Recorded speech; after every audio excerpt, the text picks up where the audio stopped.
Hari ini kita akan belajar kembali kebenaran firman Tuhan.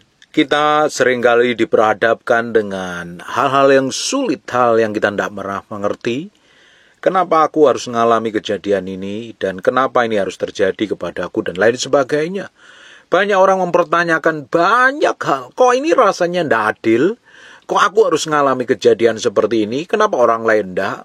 Kan dia berbuat jahat, kenapa hidupnya tenang-tenang saja? Kan dia berbuat curang, kenapa hidupnya tambah diberkati? Kan dia tidak hidup kudus dan lain sebagainya, kenapa dia hidupnya nyaman-nyaman saja? Sedang aku mengalami banyak hal, dan yang aku tidak lakukan malah aku berharap yang baik, ternyata yang tidak baik datang kepadaku.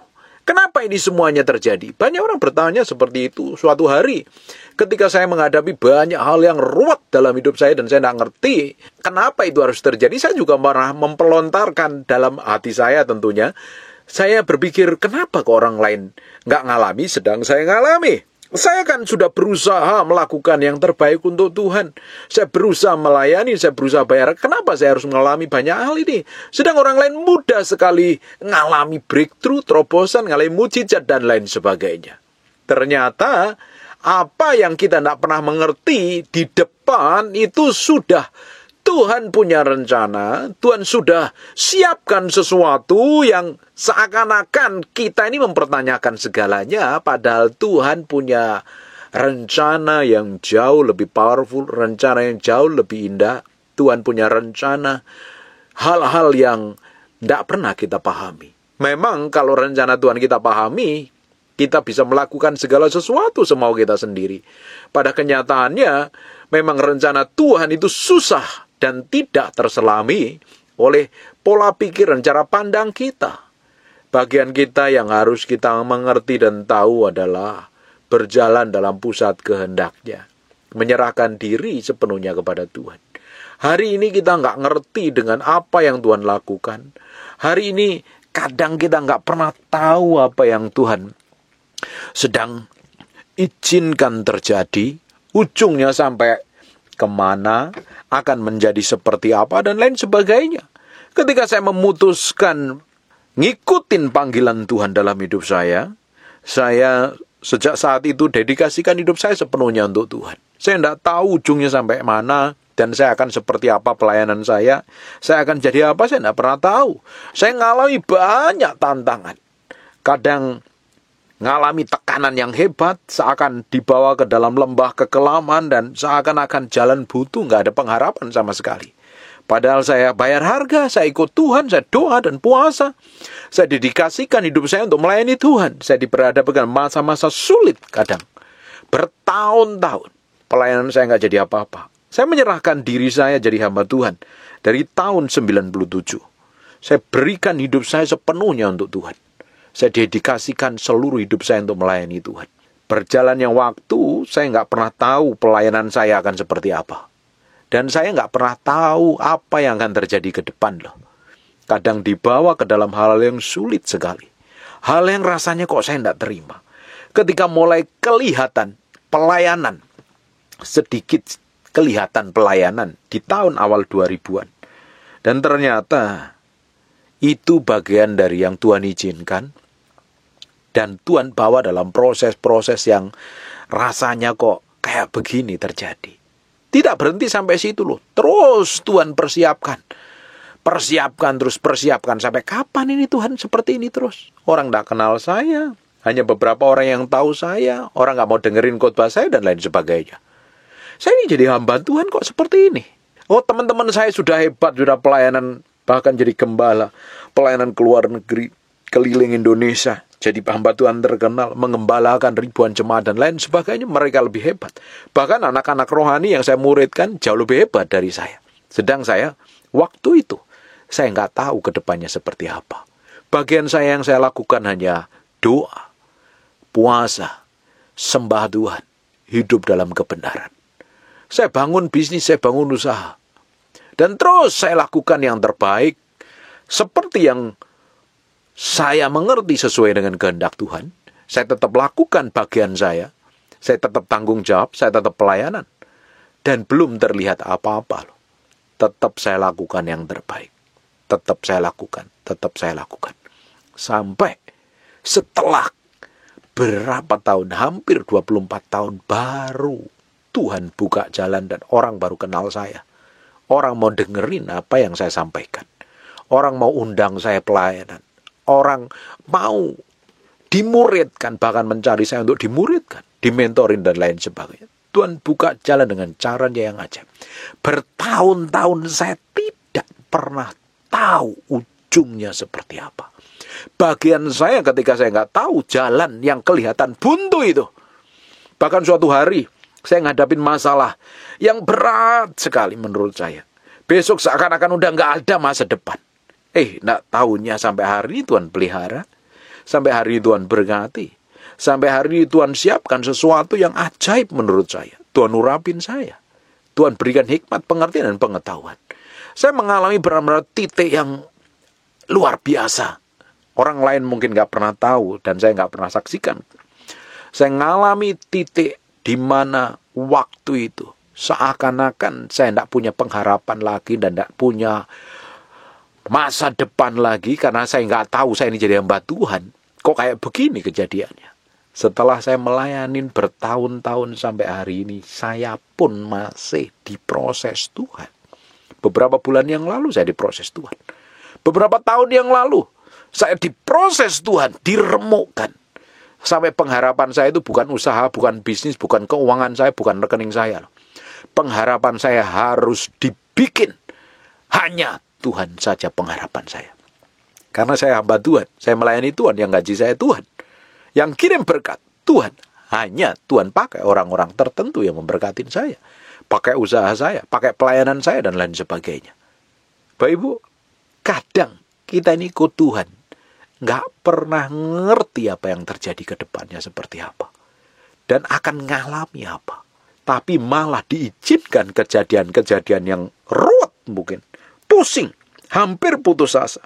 Seperti Paulus alami, tenggelam, hampir mati, karam, dan lain sebagainya. Ngalami kelaparan, ngalami tekanan, difitnah. Saya pun pernah ngalami difitnah oleh pemimpin saya sendiri. Bahkan dihabisin pelayanan saya sama mereka. Saya diizinkan ngalami seperti itu. Untuk mempersiapkan saya ini memiliki hati yang benar di hadapan Tuhan. Jadi sikap hati kita ini harus benar dulu loh di hadapan Tuhan. Hati kita ini mesti benar dulu. Hati kita harus lembut di hadapan Tuhan. Makanya ketika kita menghadapi hal-hal yang rumit, saya ngonselingin banyak orang dan mereka sedang mengalami banyak persoalan. Dan saya bilang, Tuhan izinkan itu terjadi untuk mempersiapkan sesuatu yang besar. Beberapa orang sedang mengalami breakthrough terobosan. Beberapa orang sedang mengalami promosi dan peninggian. Beberapa orang sedang struggle dan berjuang. Beberapa orang lagi nangis cerit-ceritan. Saya tahu saya pernah mengalami di titik itu. Tapi bagian kita harus memiliki sikap hati yang benar. Respon yang benar ketika semuanya itu diizinkan untuk membentuk kita. Meremukkan kita yang di dalam supaya hati kita mau diubah Tuhan. Bapak Ibu, kejadian-kejadian yang kita anggap buruk, kejadian-kejadian yang kita anggap kita tidak memiliki masa depan, kejadian-kejadian yang terjadi yang seakan-akan membuat seluruh kehidupan kita ini hancur. Memang setan punya rencana untuk menghancurkan semua masa depan kita. Tapi Tuhan bisa ubah untuk menjadi satu rancangan yang membuat masa depan kita penuh pengharapan dan hidup kita sendiri diubahkan, bahkan dipersiapkan untuk menjadi berkat bagi banyak orang. Tuhan persiapkan itu. Tuhan sedang siapkan kita untuk sesuatu yang ilahi, sesuatu yang dahsyat, sesuatu yang powerful sekali. Tuhan sedang siapkan itu. Hanya persiapannya kadang kita nggak pernah bayangkan. Persiapannya lewat jalan perempukan, jalan kematian daging. Semua tokoh di Alkitab itu tidak ujuk-ujuk menjadi orang yang hebat, menjadi orang yang dipakai Tuhan, menjadi orang yang diurapin Tuhan, menjadi orang yang punya pengaruh. Mereka dipersiapkan dari nol. Bahkan mereka pernah mengalami titik di mana nggak ada pengharapan. Abraham pun bahkan diuji luar biasa. Mereka adalah tokoh yang mengalami ujian. Bapak Ibu nanti baca di Ibrani pasal yang ke-11. Banyak tokoh yang Tuhan siapkan lewat proses. Yang kita seringkali pernah baca kisahnya Yusuf. Dipersiapkan menjadi orang yang nomor 2 di Mesir, punya otoritas dan kuasa. Lihat apa yang Tuhan siapkan dalam hidup mereka. Bahkan Yusuf tidak pernah tahu kenapa harus mengalami fitnahan, tuduhan, cacian, bahkan dan lain sebagainya. Daud, Paulus, semua orang-orang yang hari ini kita baca kisahnya di dalam Alkitab, yang dipercayakan nulis Alkitab ini. Perhatikan apa yang mereka alami. Mereka mengalami banyak hal yang berat dalam hidupnya. Dipersiapkan dalam perjalanan-perjalanan yang rumit, yang dia sendiri tidak pernah tahu ujungnya seperti apa. Coba kita akan lihat di Mazmur pasal yang ke-73. Mulai ayat yang ke-21. Ketika hatiku merasa pahit dan buah pinggangku menusuk-nusuk rasanya. Ini orang yang ngadapin masalah loh. Ini orang yang ngadapin banyak persoalan itu. Rasanya itu luar biasa. Bahkan seringkali pegel. Pinggangnya sakit rasanya. Aku dungu tidak mengerti seperti hewan di dekatmu. Benar, memang kita nggak ngerti apa-apa ketika kita ngadapin tekanan, persoalan, dan masalah. Makanya Bapak Ibu cari pendeta. Minta didoain, minta ditumpangi tangan. Minta dinubuatin dan lain sebagainya. Padahal jawabannya adalah dalam firman. Bahwa engkau sedang dipersiapkan untuk sesuatu yang ilahi di masa yang akan datang. Aku dungu dan tidak mengerti seperti hewan di dekatmu. Tetapi aku tetap di dekatmu. Dalam kondisi Bapak Ibu nggak punya pengharapan. Divonis dokter mungkin. Sakit. Nggak ada obatnya lagi. Sakit kanker, miom, tumor, dan lain sebagainya. Keluargamu hancur, pernikahanmu hancur, keuanganmu hancur, masa depanmu hancur, pelayananmu tidak berkembang. Dengerin baik-baik. Tetap berada di dekat Tuhan.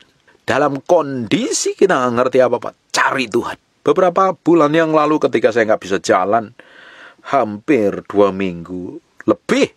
Dan itu disusul dengan kejadian-kejadian yang lain. Justru saat itu saya lebih banyak duduk diam di kaki Tuhan. Saya ketika nggak ngerti apa-apa, saya hanya cari Tuhan. Saya mendekatkan hati saya, pikiran saya, kemauan saya sama Tuhan. Kok belum ada jawaban, Pak? Seminggu loh, Pak. 2 minggu loh, Pak. Setahun loh, Pak. 2 tahun. Jaga hatimu. Tetap memiliki sikap hati yang benar, hati yang lembut. Jauhkan dari sakit hati dan kepahitan. Kalau engkau pahit, pinggangmu nanti sakit. Kalau engkau pahit, nanti ada sakit yang menerpa tubuhmu, yang mendatangimu. Jaga hatimu lembut.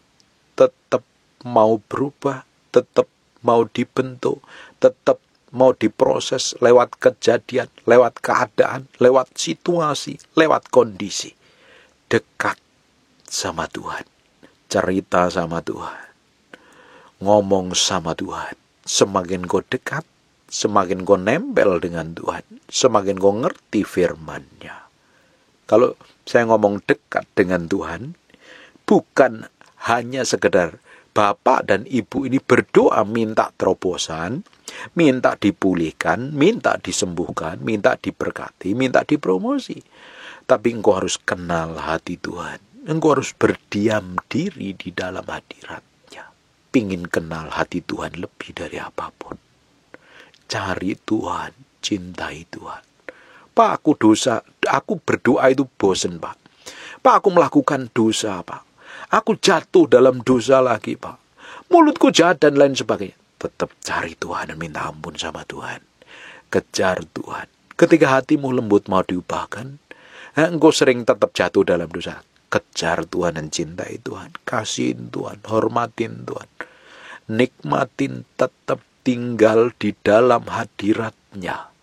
Dan keputusanmu, sikapmu harus tetap benar di hadapan Tuhan. Sesuai dengan firman. Sakit, Pak. Rasanya ndak enak, Pak. Saya ngalami itu. Saya pernah dituduh, saya pernah difitnah, saya pernah dibohongin, saya pernah ditipu, saya pernah dihianati, saya pernah ngalami kekurangan, saya pernah ngalami gak punya uang, saya pernah ngalami bangkrut, saya pernah diberkati. tetap dekat sama Tuhan. Kejar Tuhan. Dalam kondisi dan situasi apapun. Dekat dengan Tuhan. Perhatikan ini. Tetapi aku tetap dekat di dekatmu. Engkau memegang tangan kananku. Dengerin. Tuhan tidak pernah tinggalkan kita loh. Baik Ibu, engkau ngadapin masalah, kadang diizinkan Tuhan. Diizinkan Tuhan semuanya yang terjadi dalam hidup kita itu. Apapun itu namanya, diizinkan Tuhan. Kadang kita menantikan breakthrough dan terobosan, pingin cepat terjadi, dan ternyata terobosan itu tidak cepat terjadi. Pelan-pelan malahan. Kadang malah lama. Semakin sikap hatimu keras, semakin kau keras kepala, semakin kau angkuh, semakin hatimu tidak mau diubah Tuhan, semakin lama prosesmu, semakin lama pemulihanmu. Tapi semakin kau lembut hatimu, semakin kau memberi hatimu sama Tuhan, mau diubahkan, semakin cepat pemulihanmu. Saya ngalami semuanya itu. Saya pernah ngalami semua. Dan sikap hati saya jaga begitu rupa jangan sampai menyimpang dan nyakitin hati Tuhan. Tuhan tetap pegang tangan kita. Bapak Ibu ngalami masalah apapun, belum ngalami breakthrough dan terobosan. Dekat sama Tuhan. Kadang Tuhan biarkan seakan-akan. Kadang Tuhan tidak dengar, padahal Tuhan dengar. Kadang Tuhan tidak peduli, padahal Tuhan peduli. Kadang kita seakan sendirian, tidak ada orang peduli. Bahkan Tuhan pun seakan-akan tidak peduli. Tapi Dia peduli. Dia menyertai kita. Bahkan memegang tangan kanan kita. Dia nggak meninggalkan kita sendirian. Dengan nasihatmu engkau menuntun aku. Perlahan-pelan engkau belajar firman disingkapkan. Seperti hari ini Bapak Ibu engkau dengar firman seperti yang saya sampaikan ini. Sebenarnya firman ini menuntun jalanmu ke depan. Ngapain dan apa yang harus kamu kerjakan. Dimulai ngapain?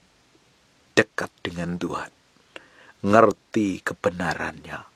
Bapak Ibu ketika kita dekat dengan seseorang, kita tahu isi hatinya. Kita tahu seleranya. Kita tahu kemauannya. Sama juga kalau kita ini dekat dengan Tuhan, kita akan kenal isi hati Tuhan. Semakin kita ngerti isi hati Tuhan, semakin kita ngerti maunya Tuhan dalam kehidupan kita, semakin Tuhan akan bawa kita ngalami perjalanan-perjalanan yang sesuai dengan kehendaknya. Dengan nasihatmu engkau menuntun aku, dan kemudian engkau mengangkat aku ke dalam kemuliaan. Ujung dari perjalanan yang rumit yang kita nggak ngerti tadi, adalah kita sedang dipersiapkan untuk dipromosi berjalan dalam kemuliaan Tuhan. Jadi tidak perlu stres, tidak perlu bingung, tidak perlu panik, tidak perlu khawatir, tidak perlu cemas. Saya tidak pernah khawatir dengan masa depan saya. Saya punya kerinduan, saya punya kebutuhan banyak. Saya punya keinginan yang belum terwujud, tapi saya percaya Tuhan akan berikan. Karena itu kebutuhan, bukan keinginan saja. Kebutuhan saya dicukupin Tuhan dengan caranya yang ajaib. Kadang kita nggak pernah ngerti kenapa ini terjadi, kenapa saya ngalami, dan kenapa saya harus ngalami seperti ini. Kenapa ini menimpa saya? Banyak pertanyaan yang ada di benak dan di kepala Bapak Ibu semuanya. Tapi semuanya itu Tuhan sedang siapkan hatimu untuk ngalami promosi dan peninggian. Saya sering kali bahas loh hal seperti ini. Firman seperti ini. Saya persiapkan Bapak Ibu untuk menikmati promosi dan peninggian yang Tuhan siapkan dalam kehidupanmu. Tuhan sedang mempersiapkanmu sesuatu yang ilahi ke depannya. Hari ini, proses peremukan, kematian daging, kejadian buruk, semuanya itu adalah bagian dari persiapan yang Tuhan izinkan terjadi untuk kita ngalami promosi dan peninggian. Dengan nasihatmu engkau menuntun aku. Jalan aja sama firman. Semua yang firman katakan jalan. Kalau ngalami luka, bereskan lukamu. Ampuni masa lalumu. Ampuni orang yang melukaimu. Ampuni orang yang menyakitimu. Kalau engkau pernah ngalami masa buruk di masa lalu, bereskan itu semuanya. Dan mulai tinggalkan dan mulai berjalan dalam kebenaran.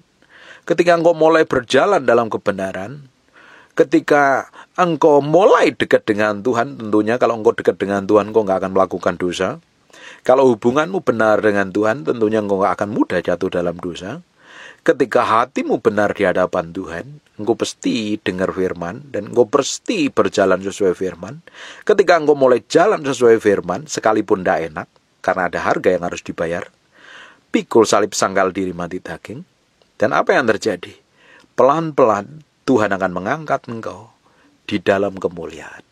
Tapi kalau engkau masih pegang sesuatu yang nempel, dan itu melukai hatimu, engkau masih tetap pegang, engkau akan susah ngalami promosi dan peninggian. Beresin masa lalumu, beresin semua yang jahat di dalam hatimu, di dalam pikiranmu, di dalam hidupmu, dalam perkataanmu, dalam perbuatanmu, dan engkau mulai jalan sama Tuhan. Ikut firman, berjalan dalam firman, dan lihat apa yang Tuhan akan kerjakan dalam hidupmu. Kau akan menikmatin sesuatu yang ilahi, bahkan menikmatin promosi peninggian yang datangnya dari Tuhan sendiri. Bapak Ibu, semua kejadian yang terjadi dalam kehidupan kita, apapun itu namanya, yang seakan-akan kita mempertanyakannya, gak enak rasanya, diizinkan Tuhan. Kalau respon hatimu benar, engkau sedang dipersiapkan untuk sesuatu yang ilahi ke depan. Engkau akan mengalami namanya breakthrough dan terobosan. Engkau akan mengalami kejadian-kejadian yang dahsyat dan hidupmu akan dibawa ke dalam level iman yang berbeda. Engkau akan mengalami sesuatu yang ilahi. Karena Tuhan berjanji, dengan nasihatmu engkau menuntun aku, dan kemudian engkau mengangkat aku ke dalam kemuliaan.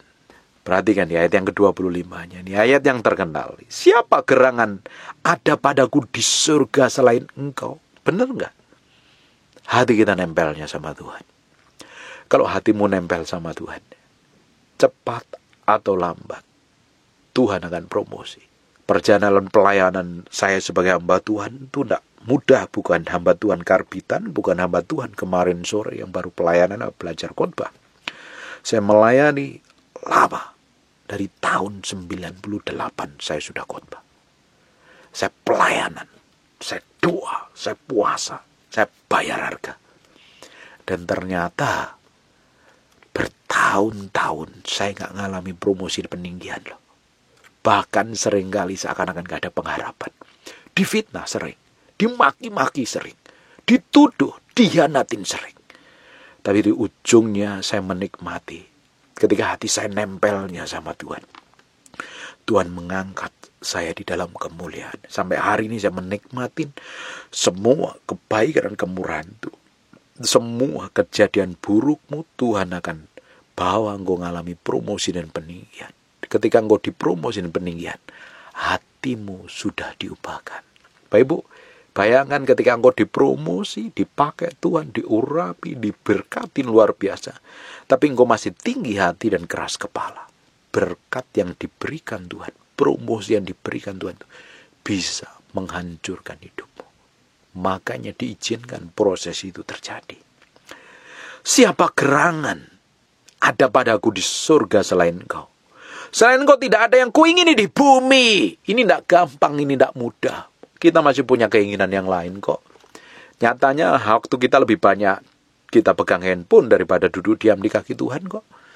Nyatanya waktu kita lebih banyak bekerja, karena kita memang harus bekerja dan rajin bekerja, tapi kita lupa dengan Tuhan.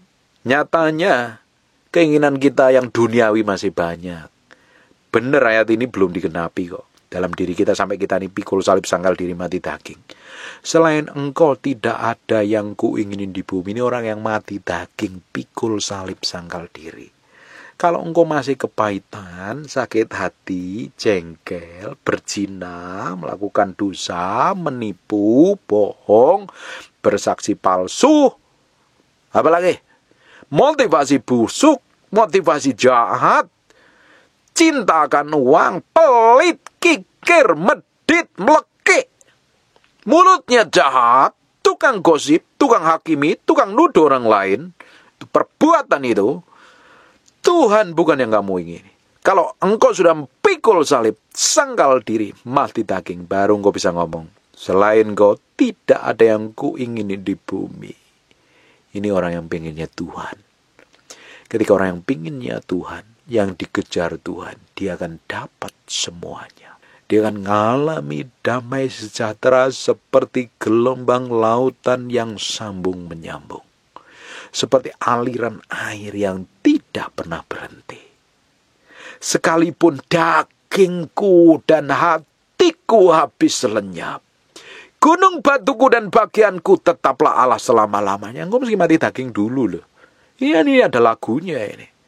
Engkau meski mati daging, mati terhadap dirimu, mati terhadap egomu, mati terhadap hawa nafsumu, mati terhadap keinginanmu, mati terhadap amarahmu, mati terhadap semua yang tidak berkenan di hadapan Tuhan. Baru kamu bisa ngomong, selain kau tidak ada yang ku inginin di bumi. Sekalipun dagingku dan hatiku habis lenyap, gunung batuku dan bagianku tetap Allahku selama-lamanya.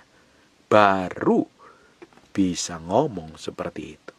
Sebab sesungguhnya siapa yang jauh daripadamu akan binasa. Ini dengerin Pepe. Kau jauh sama Tuhan, hidupmu akan binasa. Kau jauh sama Tuhan, hari ini kelihatan sukses berhasil, kamu bisa dapat duit banyak, tapi ujung hidupmu akan binasa. Karena kamu jauh daripada Tuhan. Ketika engkau jauh daripada Tuhan, engkau jadi makanan empuk bagi roh jahat, iblis, dan setan-setan. Dengan jerat engkau hidup dalam kedagingan, hidup dalam hawa nafsu, ujung kehidupanmu akan binasa di hadapan Tuhan. Perhatikan nih, kau binasakan semua orang yang berzinah dengan meninggalkan kau. Kata berzinah, ini bisa berzinah secara fisik, juga meninggalkan Tuhan. Tuhan bukan lagi jadi nomor 1, tapi Tuhan sudah jadi nomor 2 dalam hidupmu. Kamu sudah berzinah. Kamu sudah meninggalkan Tuhan. Kamu sudah menjadi penyembah berhala. Apalagi berzina secara fisik. Kumpul kebo, selingkuh, cari pelacur, cari pelakor, apalah namanya lah. Cari punya simpenan, disimpan orang dan lain sebagainya. Binasa hidupmu nanti. Hari ini bertobat.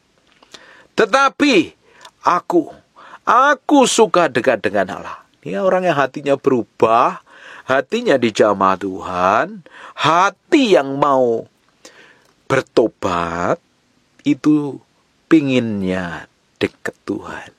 Makanya saya bilang, kalau engkau nggak dekat sama Tuhan, hubunganmu nggak benar sama Tuhan, pasti hubunganmu nggak benar dengan pasanganmu, nggak benar dengan orang lain, hidupmu kacau dan berantakan. Bisa sukses di muka bumi ini, tapi kalau hubunganmu nggak benar sama Tuhan, kacau nanti ujungnya.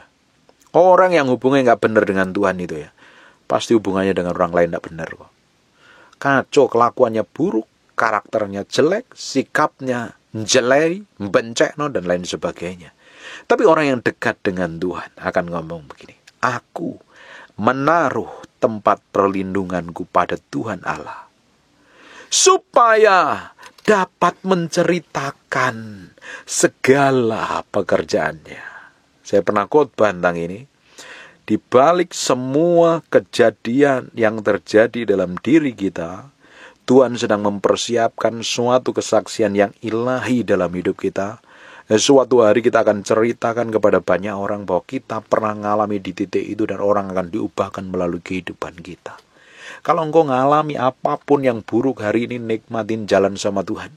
Ketika engkau jalan tetap sama Tuhan, sikap hatimu benar di hadapan Tuhan. Sekalipun engkau hari ini melakukan dosa di dalam lembah kekelaman sekalipun, engkau bertobat, hatimu lembut, cari Tuhan, suatu hari engkau akan dipakai untuk memulihkan orang-orang yang pernah melakukan dosa dan hidup dalam kehancuran. Hari ini Tuhan sedang menulis sejarah dalam hidupmu untuk tinggalkan sejarah itu kepada generasi yang akan datang. Bahwa engkau adalah orang yang hidup takut akan Tuhan, hidup dalam kekudusan, hidup dalam kesucian, hidup benar, hidup mengasihi Tuhan lebih dari apapun juga. Amin. Proses permukaan sedang mempersiapkan hidupmu ngalami promosi dan peninggian. Nikmati dengan sukacita sambil tersenyum nyanyi, bahagia, memuji Yesus selamanya. Engkau akan mengalami promosi yang ilahi. Amin.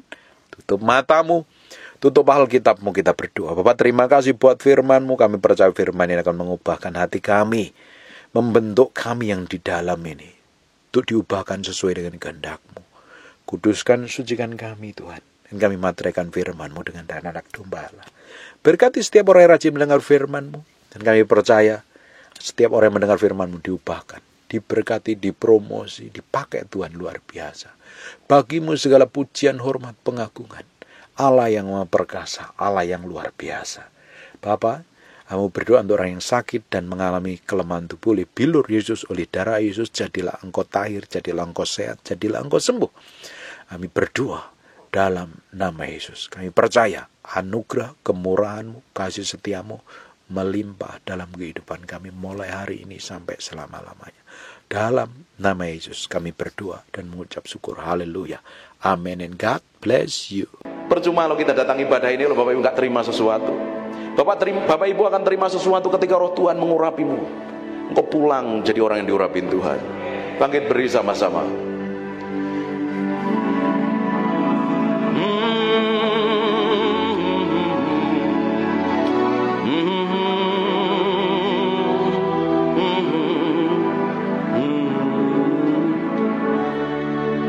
Come breathe upon me,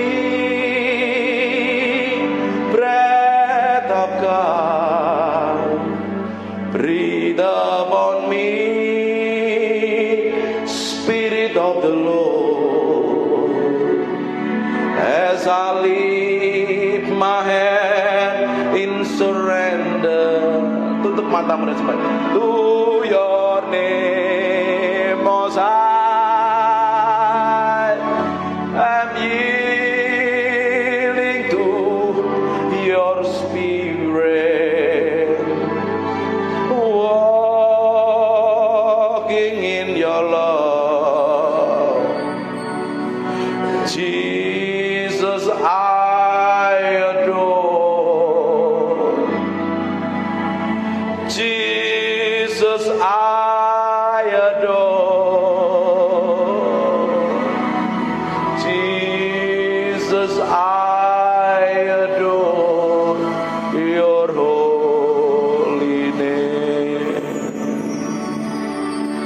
Come breathe upon me, breath of God.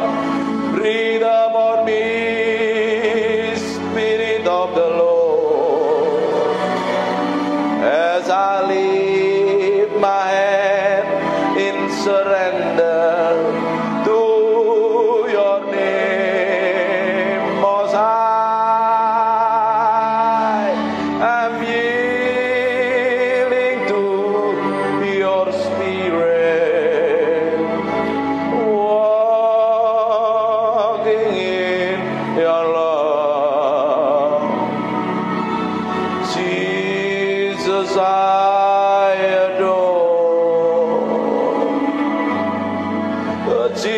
Jesus, I adore.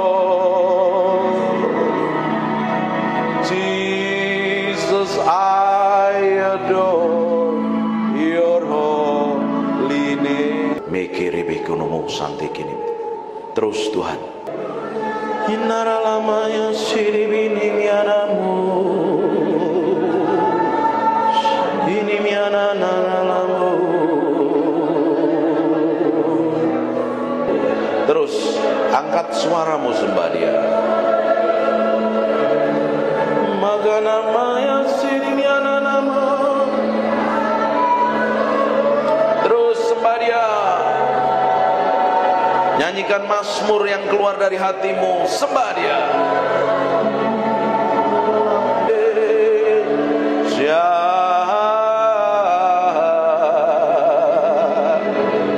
Ini miana naramu.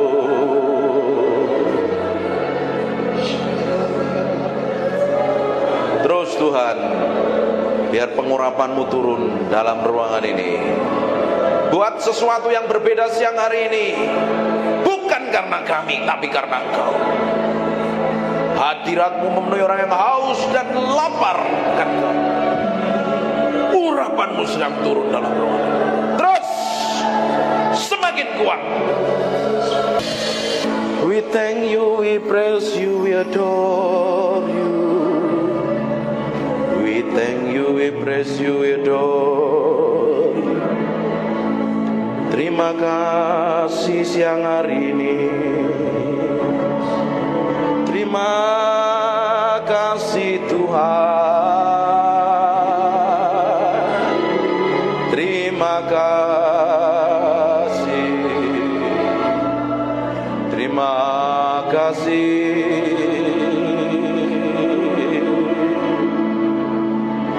Di dalam hadirat-Mu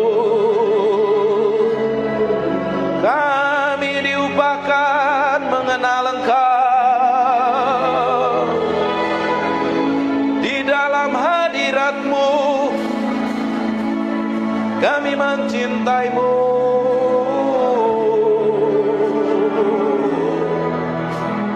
Mencintaimu, Roh Kudus. Roh Kudus.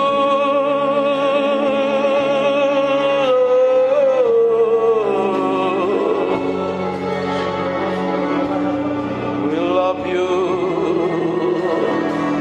We praise You, we adore You. Tetap tinggal di dalam hadirat-Mu, sebab kami mencintai-Mu. Oh Tuhan,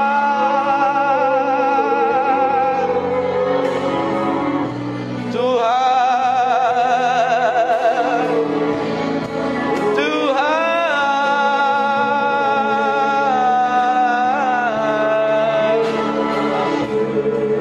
Naralamo senemede pianaramo ikini miana nanamo se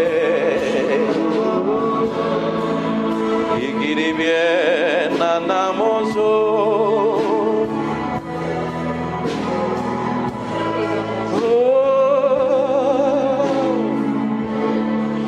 We praise You, we praise You, we praise You. We praise You, we praise You.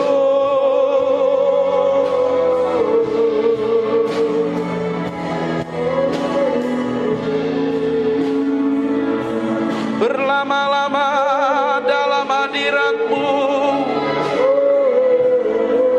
menikmati kuasa-Mu, Tuhan.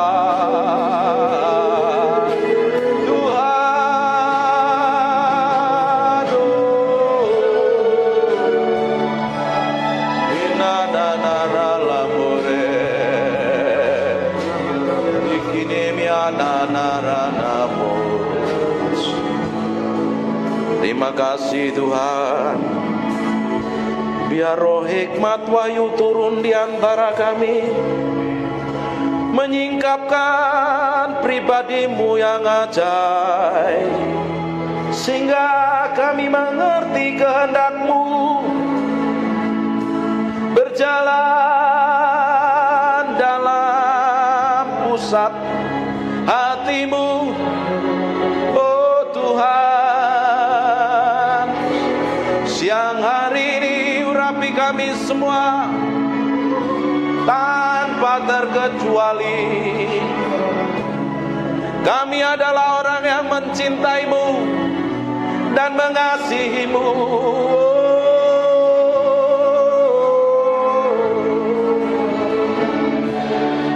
Haleluya, haleluya, haleluya. Terima kasih. Yang merasakan hadirat Tuhan kasih tepuk tangan yang meriah. Hanya untuk Raja yang mulia. Haleluya. Amin. Silakan duduk dalam hadirat Tuhan. Tutup matamu, disembah Tuhan. Aku impartasikan apa yang aku punya yang datangnya daripadamu itu. Dalam nama Yesus. Aku impartasikan urapan itu. Kerinduan, kelaparan, haus akan pribadimu sendiri. Setiap orang yang siang hari ini memberi hatinya, Tuhan jamah, Tuhan jamah, Tuhan jamah, Tuhan jamah, Tuhan jamah, Tuhan jamah, Tuhan jamah. Tuhan perlengkapi orang-orang ini dengan pengurapan secara ilahi dalam nama Yesus. In Jesus name. In Jesus name. In Jesus name. Tuhan pakai orang-orang ini menjadi hamba-hamba Tuhan yang memberi dampak secara ilahi. Dalam nama Yesus. Dalam nama Yesus. Then sing my soul, my Savior God to thee. Aku berdoa setiap orang dalam ruang ini diberkati Tuhan tanpa terkecuali. Setiap orang, hamba-hambamu ini diberkati Tuhan, pulang membawa berkat ilahi. Hamba berdoa, apa saja yang dikerjakan tangannya Tuhan bikin berhasil. Pelayannya tambah hari tambah naik terus, tambah diurapin terus. Dikirim jemaat baru dari barat, timur, utara, selatan. Dibikin sukses dan berhasil. Dan sampai garis akhir, kami semua didapati menjadi orang yang berkenan di hadapan Tuhan. Terima kasih Tuhan tanpa terkecuali. Anugerahmu, kemurahanmu melimpah-limpah untuk orang yang kau kasih ini, orang yang setia melayani ini. Dalam nama Tuhan Yesus Kristus. Terima kasih Tuhan. Terima kasih. Aku berdoa biar anugerah dan kemurahan-Mu melimpah-limpah dalam nama Tuhan Yesus. Pulang bawa berkat ini dan anugerah kemelimpah-Mu melimpah-limpah. Semua yang diberkati Tuhan katakan amin. God bless you.